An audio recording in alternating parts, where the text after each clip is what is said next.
Brian Wehlburg is one of Australia's most highly regarded holistic management educators and a board member of Holistic Management International and the Australian Holistic Management Cooperative. He's delivered training and consulting to businesses, land managers, families, environmental groups and pastoralists all over Australia, as well as in New Zealand, the USA and Zimbabwe. He's also a farmer himself, having experience growing crops in Southern Africa, working as a pasture and cattle manager in South West Queensland, and managing a mixed species property in New South Wales. This is one of the longer conversations we've featured on the podcast, but it easily could have been twice this length, given the depth of Brian's well of knowledge and experience. We talk about his perspective on regenerative grazing, about the key insights of holistic management, the deeply held paradigms that often prevent people from seeing these insights, the practical steps that he's seen work to help people get started, and the positive life changes that can result when people succeed. This episode is one of a series of interviews we're doing with graziers and educators involved in the development of our recently released Guide to Grazing for Soil and Landscape Regeneration. We're also running a series of field days around the country at the farms profiled in the guide, and the next of these is coming up soon on the 15th of July with guest speaker Dr. Judy Earle at the Curtis Family Farm in Millmerran, Queensland. There's a link to find out more and register on our website and in the show notes. And a brief note before we begin, there was a bit of background noise at Brian's end when we recorded, which we've done our best to fix. We hope it doesn't interfere too much with your enjoyment of this wonderful conversation.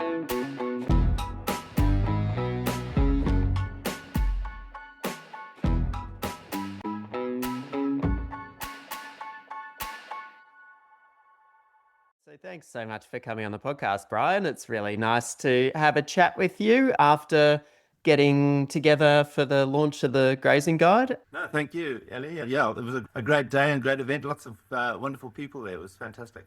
Well, so I wanted to talk to you about grazing. It's, obviously an area that you've spent a lot of your career focused on, but to start things, I thought we could go right back to basics, and I wanted to ask you to talk a bit about what actually is a grassland and how do grasslands function ecologically? Grasslands are a major part of the land mass of the whole planet, and technically grasslands are dominated by grass species. But the reality is that when you look at things holistically, the environment suits those plants to be there. So when we look at grasslands all around the world, it doesn't matter, whether it's Africa, Australia, Mongolia, America, grasslands are areas that have periods of aridity, i.e. very low levels of atmospheric humidity for parts of the year. And so they've evolved with dominantly grass species. And grass species, in combination with the rest of the environment, play a unique role in helping biodiversity get through those really arid periods. So your grass species tend to put a lot of energy, roots, etc., organic matter into the soil, because your soil in those areas, because above the ground it's arid, very dry, it's very hard for biology and biodiversity to flourish during those months and sometimes years. So these environments have evolved with most of the biology going under the soil surface. We've tended to focus on trees as being like the epitome of biodiversity. We're only really starting to really delve into soils. And today when you talk about, there could be, the latest figure I saw was 600 billion bacteria in a cup of soil, and 20 million protozoa, and 100 kilometers of fungal hyphae in a cup of soil. I mean, the life in the soil is amazing. But we find that generally in the grasslands. So your richest soils, soils that we've been flogging with modern agriculture for 200 years, let's say take the prairies, we're still producing crops off that soil because of that huge resource that was created there by the biology, the geology, all of those things coming together to create those environments. But principally it's driven by that atmospheric humidity at soil surface. And that's one of, I suppose, Alan Savory's key insights, which we'll talk about maybe a bit later, is looking at that atmospheric humidity, because it really dictates how environments function. And so where we have periods of aridity, that biology's got to be protected. So under the soil is the place to go. It's that soil cover, that little layer of skin, armor, I think some folks call it, that keeps the soil alive. And once we take that skin away through management, that soil then really struggles and principally dies. So grasslands are those areas which have aridity, and all we know about them is they've evolved with these huge herds of animals. And again, some key insights and learning from Savory around that. It was these big animals with these huge stomachs full of moisture, full of bacteria, full of microbes, and they went out into these very arid landscapes and kept the biology function, kept the mineral cycle working. And it was the moisture inside the gut of the animals that helped those environments where there was no moisture, because they have very arid periods. So again, Savory's thinking of linking large grazing animals as part of, holistically, that environment. And we've taken those large grazing animals away, or we've changed their behavior. And of course that has then caused those environments to either change or crumble and collapse. And does that same overarching description of grassland and the way it functions and its relationship to large herbivores also apply to Australian grasslands? Oh, absolutely. I always ask folks, what supports life, what causes life, and you always come back to the same things: water, minerals, sunlight, and life itself supporting life. And it doesn't matter where you are on the planet. We always like to think our patch is different, but those four processes drive life. It doesn't matter where you are. And so what do we know about how Australia's grasslands function prior to the arrival of Europeans on this continent? Because obviously we do have herbivores, but a different kind of herbivore. And also, as I understand, Australian grasslands were quite managed by First Nations peoples as well. Yeah. So the fossil record is quite accurate in terms of the species we lost. And so, 42,000 years ago, Australia literally lost all its large grazing animals after the arrival of humans. And it's not just Australia, it doesn't matter where you go. America lost, I think, 84% of its genera between 13 and 11,000 years ago. Again, it's the arrival of humans, and New Zealand literally collapsed within 1,000 years of humans arriving there. So what did those early humans have, especially in common? What did they have in the way of tools that could have created the changes we saw in those environments and the loss of species? And it always comes back to very simple technology, spears, boomerangs, that kind of thing. And fire would have been the major tool. So again, when you look at the species composition that was lost, especially in Australia, we didn't lose any amphibians or aquatics, and we didn't lose any nibblers, but it was mainly the large grazing animals and the associated predators. And again, that's common around the world. North America lost 7 species of camel, to the original 2 species of horses that had to be reintroduced by the Spanish, and the briar wolf and associated predators. Yes, Australia had a very different type of animals, but they behaved the same. They bunched from the predators. They kept moving because no animal likes to eat on its own dung and urine. So they had to keep moving, and that's how those environments evolved.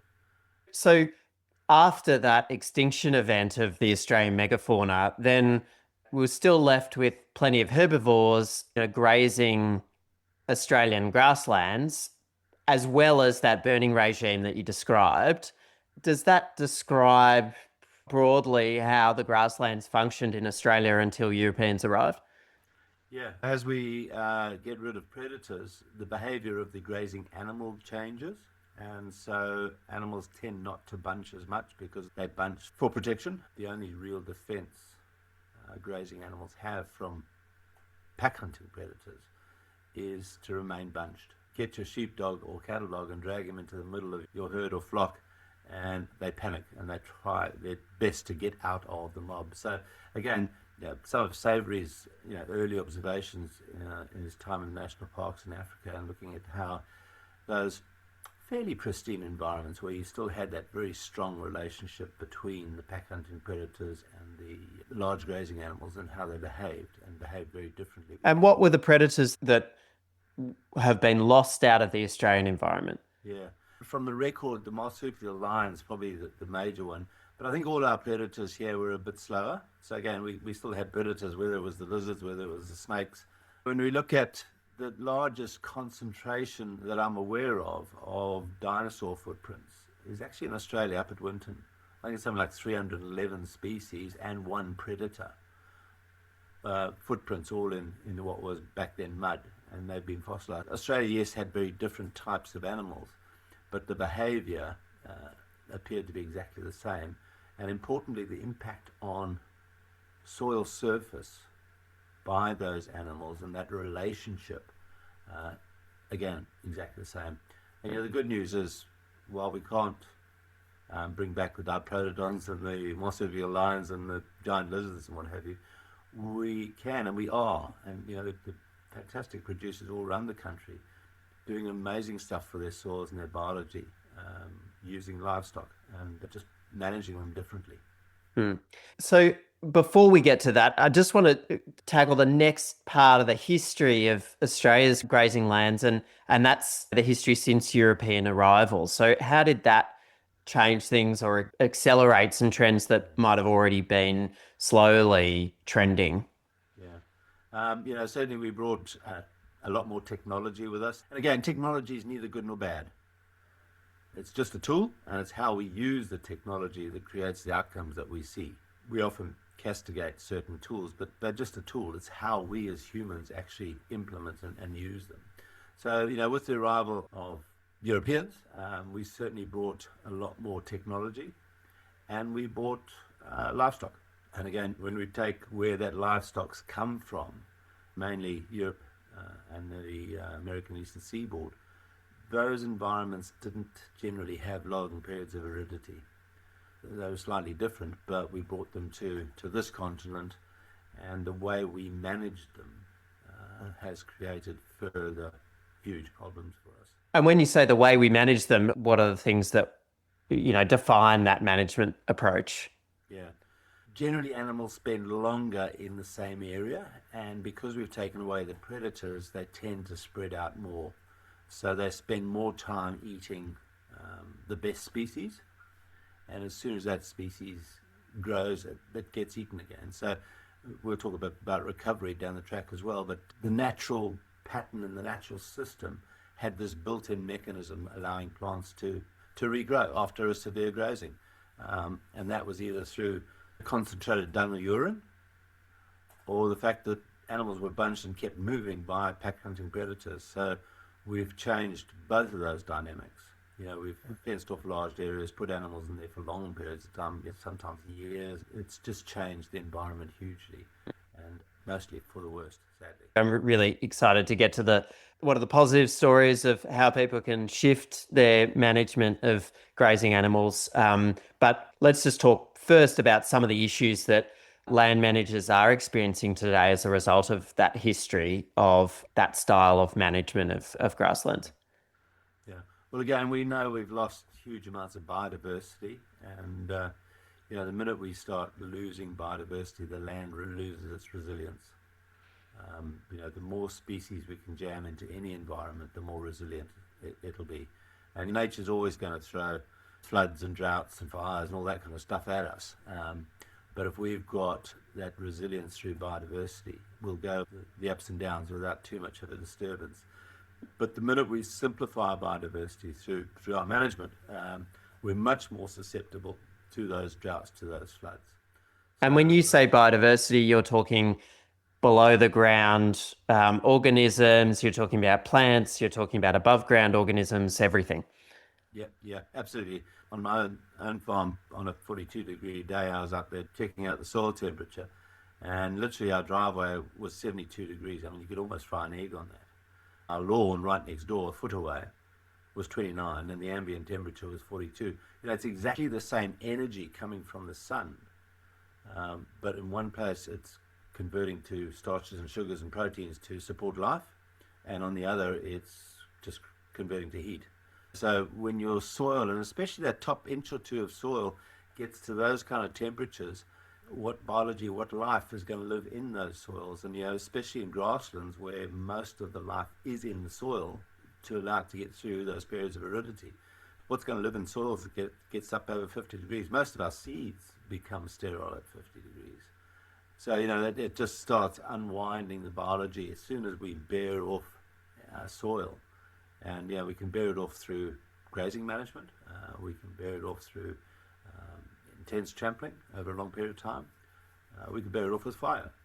So all of those tools, and then, of course, the other tools of ploughing and harrowing and what have you, often bear off country as well. So, again, occasionally country gets bared off, probably not a big deal. But as long as in the meantime we're building biodiversity, we're building resilience, if we do happen to have an accidental fire or period of drought, there's enough life and soil cover there to keep things ticking over. And that bearing off and that simplification, how is that the result of those historic management approaches? Can you just briefly sort of connect the dots there? You talked about fencing off animals into areas of land, removing the predators. How does that lead to the loss of diversity in those landscapes?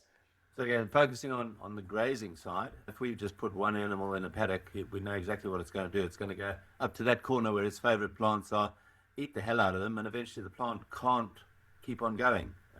It's lost all its energy. And then in the meantime, it's shrunk its root mass. We've reduced the amount of soil cover and the amount of soil carbon to hold moisture and all those good things in the soil. And so that piece of soil starts dying, becomes sterile. And once that happens, well, then the animal's going to move to the next best patch and the next best patch. And what we find is those areas start extending. And capillary action in soils can actually suck moisture from 3 meters away. So on the edge of those bare areas, scalded areas, whatever you want to call them, we have a huge impact on the vegetation immediately 3 meters in from that, because the bare ground just sucks the moisture out. And so we start seeing those areas increasing. And we often find animals, when they're not under any pressure from pack hunting predators, they tend to concentrate their dung and urine in certain places where they camp. So often those areas become almost polluted, but that nutrient is desperately required out there in the rest of the paddock. So we're now getting that transfer of nutrients. So the mineral cycle is not functioning as effectively as it would have if we had those large herds bunched moving through our landscapes. Just the fact that animals, when they're bunched, will stand on old grass, grey grass, vegetation, and create that litter. One animal in a big area, it'll walk around your thistles, it'll walk around your thorn bushes. Why would it go and stand on a bare piece of ground? It won't. But when we bunch those animals, that's when they really have that positive impact. Andre Voisin, the French scientist, picked up on this about 70 years ago. I want to talk about Andre. I guess what I'm hearing is that essentially that style of management prevents animals from behaving in the way they naturally would in a grassland and prevents those beneficial impacts in terms of nutrient recycling and trampling and all of that. And then it also creates problems in terms of animals spending too much time grazing their preferred plants, leading to them disappearing, and then presumably have a simpler pasture with bare patches. And so all of the positive effects of natural grazing habits disappearing and all of the negative impacts of an unnatural grazing pattern popping up. Yeah. And because everything's connected in nature, things like ticks, things like diseases, when you've got animals in the same piece of ground, ticks, their cycles 7 to 21 days. If the animal's in the same place, the chance of reingestation just goes through the roof. All those other, what we perceive as problems, are actually a symptom of our management, of the way we manage our animals. So if we keep moving, we're moving away from those diseases and parasites and problems. They're still there, but they don't become a huge issue, which again is what we're seeing today. And then, of course, we reach into our tool bag, and often the tools we grab, the technology tools, actually, because they're not treating the root cause of the problem, the animal's not moving, they actually make things worse.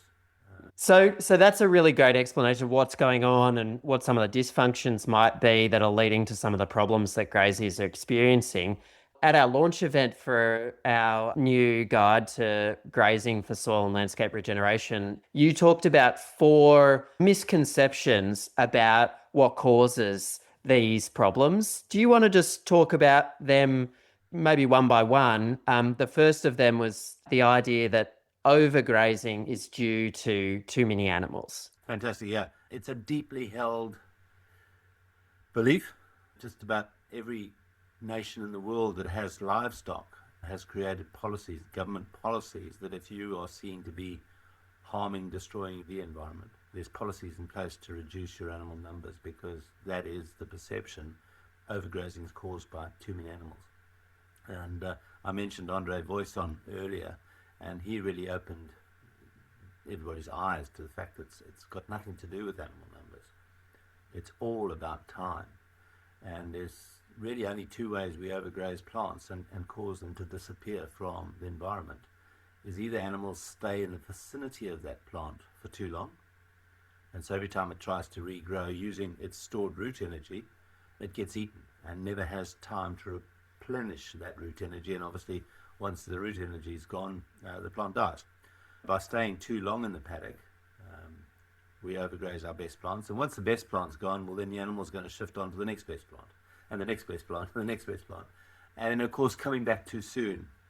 And coming back too soon is probably the more evil of the two. If you leave your animals in the paddock too long, they're going to overgraze your best and fastest growing plants. Whereas if you bring them back too soon, just about every mouthful they have is overgrazing.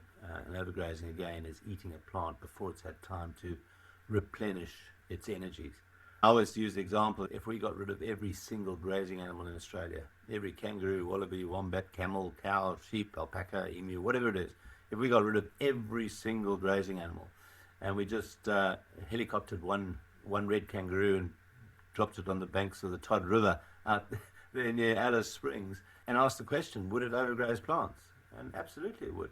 You know, it would eat its best plants close to the river, and then maybe move a bit further away on day 2 and a bit further away on day 3. If conditions are right, and by day 4, that plant it ate on the first day had grown an inch or 2, where would that kangaroo be back eating? It'd be back eating that one plant. Your best plant in your paddock really could not give a damn if you had 10,000 sheep in the paddock or 1. Your best plant in the paddock, all it wants to know is, how long is that sheep going to be standing there eating me? And if it disappears somewhere, how long have I got to regrow and capture energy before it comes back and eats me again? Our job as managers of livestock is really about managing time. We need to manage the time the plant is exposed to the animal. So it doesn't matter what animal it is, they can overgraze plants. So that was a huge shift in thinking. We often talk about rotational grazing, and when people rotate their animals, and I often ask them, well, what is the basis of your rotation? And many of them will say, when the feed runs out in that paddock, that's when we move them, which has no acknowledgement of recovery time of plants. That's how we get around in 60 days. Well, sometimes 60 days might be right, but most of the time 60 days will either be too fast or too slow. And I think it's understandable that the inclination is to go straight to, there's too many animals there.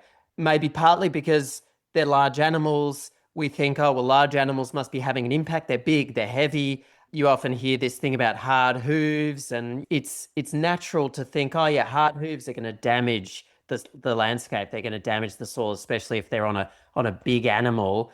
And it also, I think, is natural to think of the plant as being damaged by the grazing because it is being eaten, right? It is being damaged in a sense, but actually these grasses and other plants in pastures and herbivores are symbiotic. They need one another, right? And I think that piece of the puzzle is sort of missed. They need one another, but in a particular way that, as you say, allows that recovery period. Yeah, a lot of those plants, they really thrive after a grazing because it allows the sunlight to get down to the growing tips, but also has this amazing once a plant is grazed, it actually pushes out liquid carbons, exudates into the soil, which fire up the soil life and to bring more nutrients back to the plants. Just that grazing of a plant stimulates the whole environment in the soil and above the soil.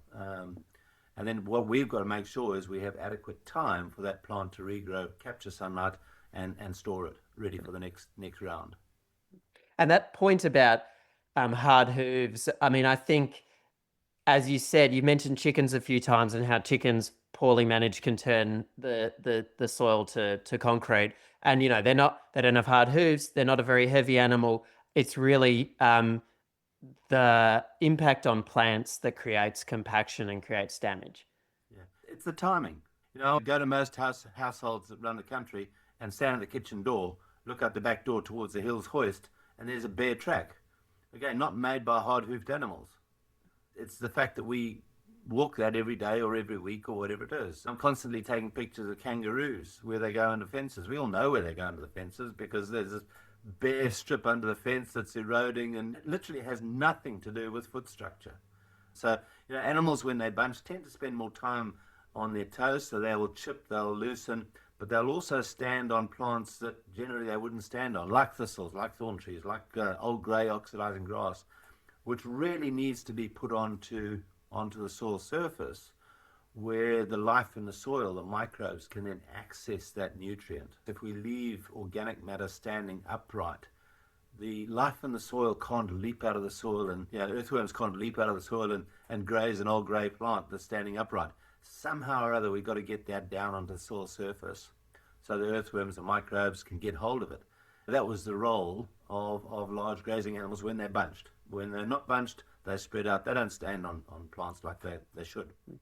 And so that goes to the second of the misconceptions about what causes damage in grazing lands, and that's that trampling damages soil and plants. And you've kind of already touched on that, but did you want to add anything to that point? Yeah.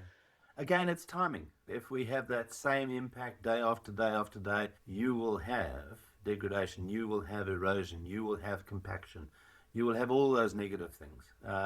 Whereas if it's done for a very short period of time and then we allow adequate recovery time from that disturbance, the environment bounces back because you've loosened up the soil surface, you've allowed infiltration, you've sped up the mineral cycle, you've really advanced those 4 processes that support life.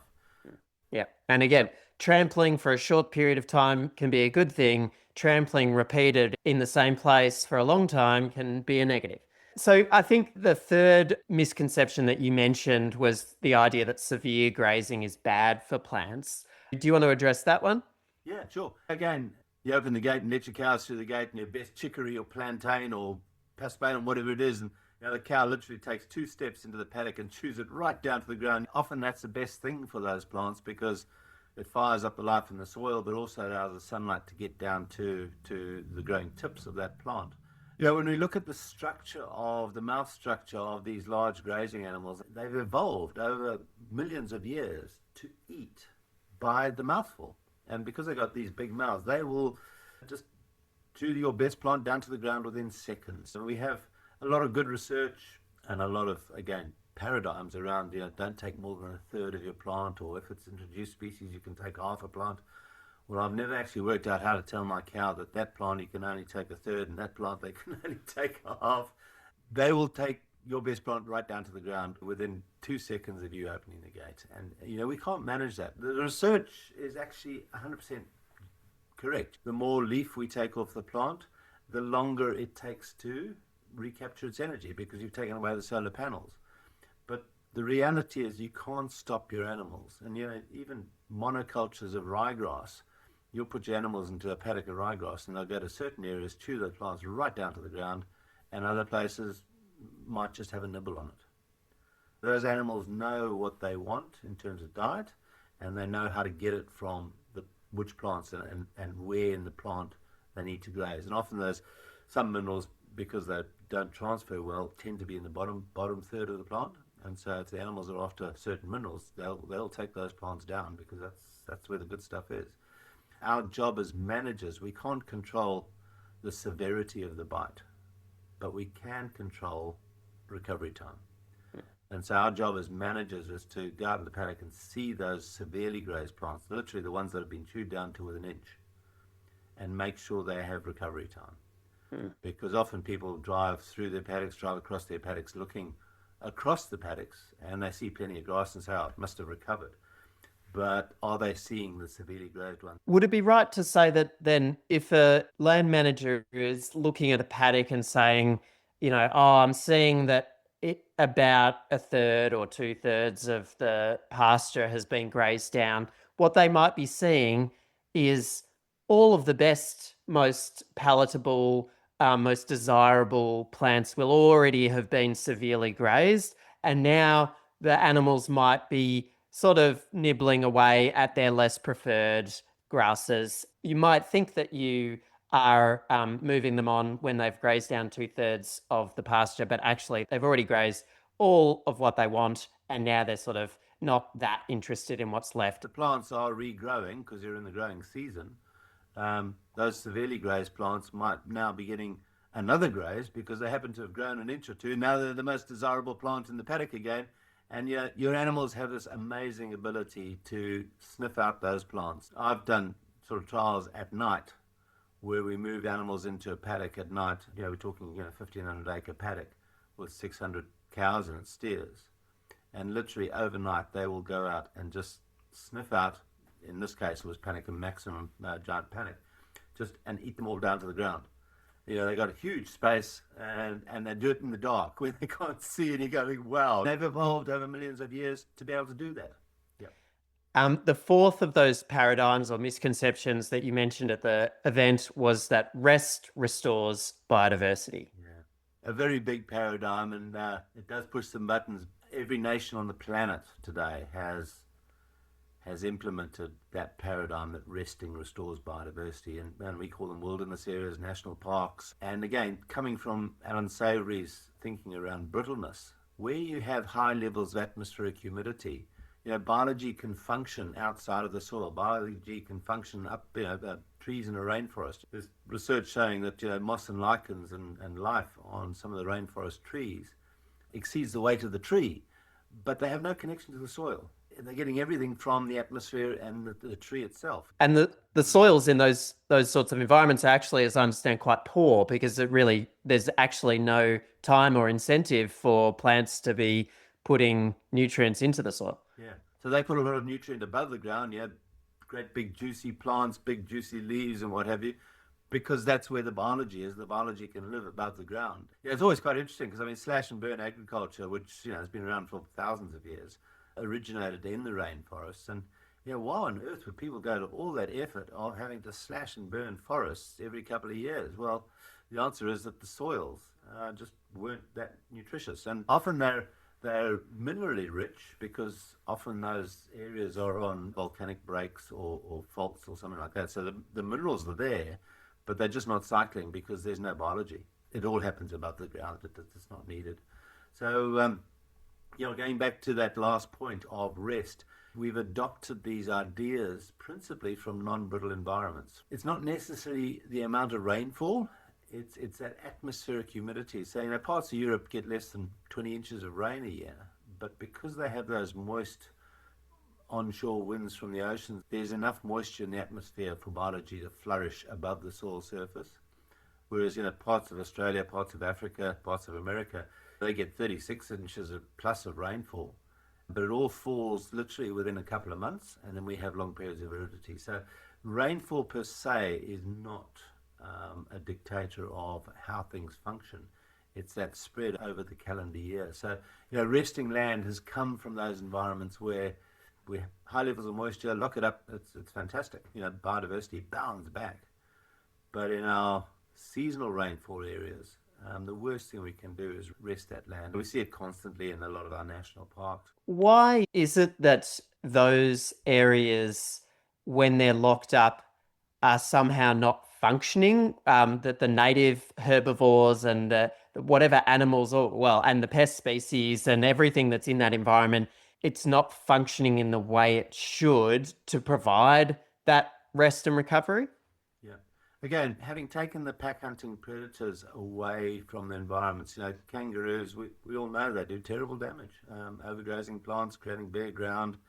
Even though they're native, we've changed the environment. It's no longer functioning as a whole system anymore. We've taken away the predators, we've taken away a lot of the species, and so, they're not behaving like they should have. Is reintroducing wolves or something into Australia or doing some genetic work on marsupial lions, I think that's a way off, but can we start introducing techniques to get animals moving? We often discuss, the brumbies in Kosciuszko. How can we get those animals more bunched and moving? We could concentrate tourism. We could reintroduce proper grazing management for livestock in those areas. There are various ways we can start focusing on getting the animals moving again, rather than just culling them, which again is going to move us towards that resting paradigm, which simplifies communities and causes collapse again. So that it's critical that we do start looking at what tools we can change, because those environments are degrading. And what tools have we got that can operate at that scale? The only tool we have, literally, is livestock. And so that really goes against this deep-held paradigm of just rest it, just rest it. About 85% of Australia has periods of aridity and has a brittle tending. So sort of half of Tassie, I believe. Up the east coast, there's a narrow strip there, and a bit of the top end is where, if you lock it up, biodiversity flourishes. But as soon as we get periods of aridity, the environment just can't do it without that moisture in the gut of large grazing animals. And those periods, those short, intense periods of disturbance that those herbivores create, followed by recovery. Absolutely, yep. Yeah, maintaining that soil surface in those environments is critical. And again, the only tool we have really is large grazing animals. So we've touched on quite a few little pieces of sort of practical information about how graziers can take all of these insights from holistic management and from Andre Voisin and all of the things you've mentioned to actually shift the way that they're managing, to try to manage in a way that does mimic the natural cycles in, as you say, brittle environments. What would be the main sort of practical applications and the skills that graziers need to develop in order to manage in this way? And, you've been an educator for many decades, supporting people to do just this. So keen to hear, how people can take these insights and use them to inform their own practice. Yeah. I suppose a big step is understanding management. Management's a process. Is there a step-by-step guide to raising kids? There isn't. If only. It's all about observation, smelling, listening, seeing, and farmers need to become managers again. We've become almost operators of systems where you sow your crop on this date, you do this, you spray that. Nature's constantly in flux, constantly. And the minute we try and systemize anything, nature starts going backwards, we start losing resilience, and then we have to get onto this bandwagon of inputs. That's having, again, more negative effects on the environment. So to me, just really becoming observant and looking for those small indicators. It's no good waiting until the whole paddock's covered in thistles. And I think humans, maybe because things used to eat us, we tend to look across the paddock rather than down at our toes. And the early indicators of change literally happen at your toes. They'll happen at soil surface. As your litter thins, or you create more bare ground, you get the sideways movement of water. All of those things, you can pick up those early observations at soil surface. So to me as a manager, we really need to, let's start managing again. Let's be out there observing, seeing those changes. And as long as we pick up those early indicators, we can bring ourselves back on track. Whereas if we're operating a system, we tend to monitor by results. What was the yield like, etc., etc. And your animals, again, are a great indicator of how the environment's doing. So all those things are good, I suppose, just getting your head around, we are managers. So that's where I see the power of holistic management, is allowing people to create those really clear visions for themselves. principally of their land. So asking them the questions, if you want to have a really good life and you want your grandkids to have a good life on this land, how's this land got to function? And if people have a really clear vision of how the creek's going to look, how the water cycle is going to function, clear covered banks, streams full of life, rich soils full of earthworms, when they really have that vision, and let that drive their decisions, rather than the narrow things of making money, paying the bills. Yes, we still have to make money, we still have to pay bills, but can you separate the finances from the environment? And at the end of the day, you can't. Our whole financial everything is driven by the environment, and we can't separate people from the environment. Everything we eat, everything we wear, everything we do is connected to the environment. Having a really clear vision of how that environment's got to be. And I find, once people have that really deep vision of how their environment, and again, it's their environment, they are the environment. We love to have this idea that somehow we're separate. We do not control our environments. If anything, they control us. But we manage environments. And so if you're going to manage something, you want to know, what are you managing towards? And so to me, the power of holistic management is getting people right up front to have a deep picture of what they want. And when people get a very clear picture of what they want, and they can integrate their children and their grandkids, and literally they can do the impossible. They'll do whatever it takes to make that happen. But without that vision, marketing, we get pushed and shoved by policies, all these things have an influence on us, and sometimes it's a negative influence. I've read quite a few land managers' holistic context, their statement of that vision, and it is very holistic. It does talk about what they want for their family, what they want for their business, what they want for their land, what they want for their finances and their profitability. It brings all of those together, and it does seem to be a really powerful tool for making decisions and for ensuring that you're staying on track. You mentioned before that, we want to try and avoid getting into a system, and that makes a lot of sense. I think what I've seen with a lot of land managers managing holistically or managing in a regenerative way is that they do often have a system, but the system is not a system that says do this at this time every year, every month. It's a system for decision making. And we talked a bit at our launch about grazing planning and that system. Maybe it's more of a process than a system, but do you want to talk a bit about grazing planning? Because you've talked a lot about time as one of the key insights, and the fact that as land managers, we open gates and close gates, and that's how we manage the time that animals spend in the paddocks. But the grazing plan, I think, sits underneath that. Yeah, I think we need to be really clear on the difference between systems and process. The environment's a living organism, and we're living organisms. So we've got to focus on process. Systems, by definition, are quite rigid. And anytime we have a system on something as diverse and constantly dynamically changing as the environment and people, systems would collapse. So again, we've got to focus on process. And if we're going to focus on process, it's really important to have a clear vision of where you're heading. With the grazing planning, again, going back to Savory's work, so he'd come up with some key ideas himself and got hold of Voisin and Jan Smuts, a soldier statesman. And Jan Smuts wrote that book in 1926 called Holism and Evolution.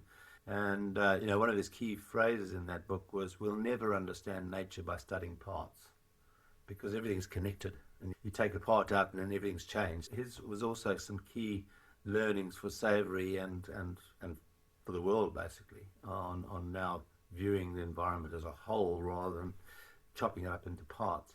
Alan Savory was going around the world getting some great results of people managing their animals differently, but managing the complexity of grazing animals in an environment, and now we're adding this component of time, we're also adding this component of density.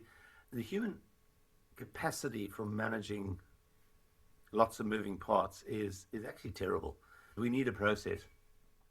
So, the history of holistic planned grazing was Alan coming from that military background, and he picked up on a process there called the Aid Memoir, which was a simple process allowing people to manage complexity and come up with a good solution. And so he's taken that and adapted it for grazing management. It's a very practical, step-by-step approach, because humans are really good at step-by-step. As long as you've got your vision of where you're heading, here's a process, step-by-step process, to work your way through that huge complexity of managing environments, managing animals, time, density, humans, finances.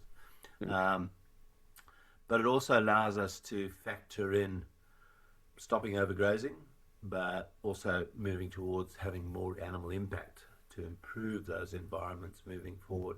The other thing about it, initially being paper-based, is it's a great communication tool.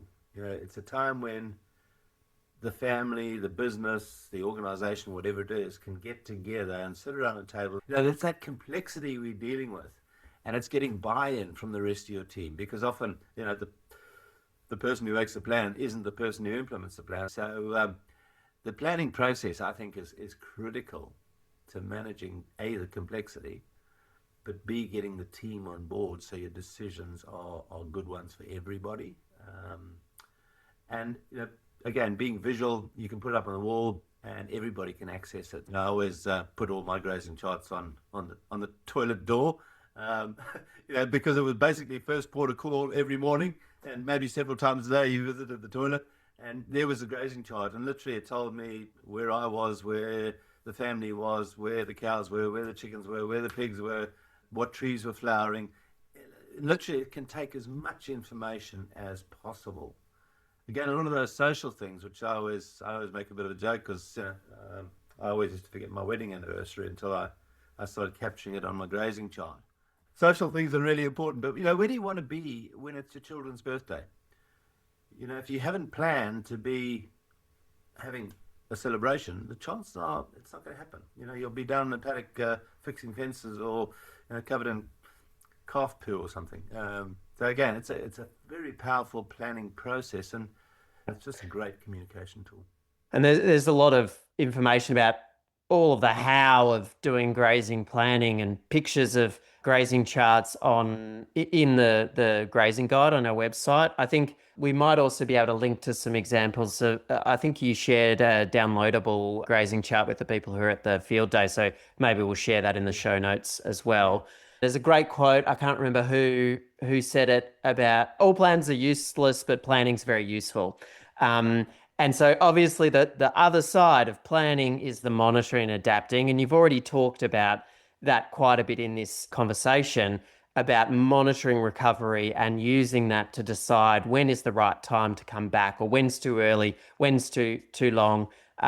So do you want to just talk a little bit about how you monitor recovery and how you use that information to adjust what you might have put into your plan about where the animals are going to be? Yeah, we always talk about plan not being a 4-letter word. It's actually a 24-letter word. So it's plan, monitor, control, replan, and that's the process. And it's just ongoing. So it never stops. So yeah, once you put your pencil down on a plan, and it doesn't matter whether it's your financial plan, your grazing plan, your succession plan, the minute you put your pen down on that plan, it's just a piece of paper. Things will change. You will have a fire, you will have ticks, you will have, the markets will go up, the markets will go down. Something will happen. So again, with the structure of the grazing planning process, things that are unlikely to change, like the months, public holidays, etc., generally are all done in ink, because you're not going to change them. But the thing we have most control over is where your animals are at a particular moment in time. And so that on the grazing chart's always done in pencil, because things will change. But as long as you've got the plan and you've got your context driving you, and you've got all the big picture stuff, you can then manipulate your animals, because you are flexible with them. You really are. You open gates, you close gates. That's our job. I think the key information that feeds into those adjustments to your plan, as I understand it from this conversation, is monitoring recovery time. And so you might just want to speak a little bit about how's that done, and how does that information then influence decisions or adjustment of the plan? Fantastic. Yeah. So generally we plan twice a year. We plan for a growing season when the plants are actively growing, because literally by definition you can't overgraze plants that aren't growing. When a plant regrows after defoliation, if it's eaten before it has time to recover its energy, that is overgrazing. Plants that have senesced, that are this tall, that have senesced, all the sap's gone out of them, that's just hay. You can't overgraze those plants. So we plan twice a year, generally. Some areas like Byron Bay might say, well, we have a growing season all year round. Well, fantastic. We plan for a growing season all year round. That's no problem. But most areas will have a growing season and a non-growing season, and a lot of the steps are exactly the same, but there are some subtle difference. The growing season, we focus on recovery of plants, and the non-growing season is more of a budgeting exercise where you go out and you measure how much feed you got, you know how many months it's got to last for until the next rains or growing season, and we can plan that way. So when we're doing the growing season, it's critical we monitor for recovery, because that's where the damage is done. Now, again, we don't know whether it's going to be fast, it's going to be hot, it's going to be sunny, it's going to be moist, or it might be cloudy and cold and dry. So as you go through the steps, it gives you the parameters, and you say, well, for me, in this environment, on this side of the hill, with these kind of soils, and these kind of plants, fast might be 30 days. And so if all those conditions are there, literally a plant is severely grazed and it regrows within 30 days. And again, you choose the parameters. On the other end of the scale, if it's dry, if it's cold, if it's cloudy, and you're on the other side of the hill and your soil's on a good, you might say, well, actually, 150 days. I've got one person that goes out to 300 a whole year, because some years they just don't get rain. Those are very variable, and we do it in pencil. So you give yourself the parameters, and then literally every day, as managers, every day we should be asking ourselves the question, do I speed up, do I slow down? And, things can change literally on a day. It can be cold and dry and horrible, and tomorrow we get a beautiful shower of rain, and by day 2, your plants are now green and growing again. And we have to be receptive to that. We have to be observing and then make those adjustments. So, the grazing chart allows us to that fluctuation, that change. How we actually measure it and monitor it out in the paddock, in a number of ways, but the best way I've come across, and I use the old cages around the RBCs, the 1,000-litre bulk tanks. They're really good steel. They're easy to move around the paddocks. And so what I'll do is, before I move the animals into a paddock, I will, having observed which plants they're severely grazing right now, I will put the cage over some of those plants and leave some of the plants hopefully right next door to the cage before I put the animals in. Put the animals in, and of course they'll go straight to those plants, chew them right down to the ground, but the ones in the cage aren't chewed. So now when you take the animals out of that paddock, you've now got this very visual measuring point where you've got plants outside the cage that are chewed right down to the ground, and you've got plants inside the cage that have still got their full leaf structure prior to the graze. And now literally monitoring every day, every week, when you bring your animals back into that paddock, the volume of green leaf for the plants inside that weren't grazed and the plants that were outside that were grazed, if that volume of green leaf is the same, you can be guaranteed the energy is back in that environment. And it's, literally it is all about getting the energy back. And so the nice thing about that way of monitoring, there's also a bit of a buffer, because the plants inside the cage will continue to grow, but then they slow down once they get to that more mature point. So there is a good buffer there as well. And of course, your plants inside the cage will always be taller, because we haven't taken away that apex dominance, the top of it. So the plants on the outside of a graze will always tend to tiller more and be more leafy as opposed to the plants inside. So you really need to train yourself to look at volume rather than plant height. Keeping in mind, that green leaf provides energy for every living organism, for the fungi, for the bacteria, for the earthworms, for the birds, the bees. Every living thing on this planet requires sunlight caught through a green leaf. So it's not just about providing food for the cow. And if we don't allow those plants time to get their solar panels functioning, capturing energy, there's not energy for all of life.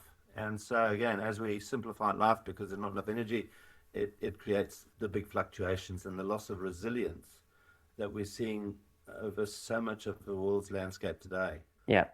I'm very mindful of your time, Brian. I could keep asking questions all day, but I just wanted to finish with one last question about, what you've learned as an educator supporting land managers to move in this direction. What do you typically find people find difficult? And for those who succeed, what are the things that tend to enable that? Yeah, big question. Everybody's different. I'd go back to, when people, really understand that I am nature. And if nature's poor, I'm poor. If nature's sick, I'm sick. If we can really get that deep understanding that we are nature, and then, of course, create that really clear vision of how we want things to be, people will do the impossible. They'll do whatever it takes to make that happen. The good news is today we've just got so many amazing land managers all around the world pushing those boundaries, chasing their dreams and coming up with magnificent ways of working with nature and building resilience. I'm always interested in that tipping point of what between 15 and 18%, when 15 and 18% of any community is saying this is the way to go, the system then tips. And I think we're actually hurtling towards that. Everywhere I look, whether it's healthy eating aisles in Coles and Woolworths or farmers markets, there's just such a big movement at the moment, driven in part by environmental concerns, but also I think human health.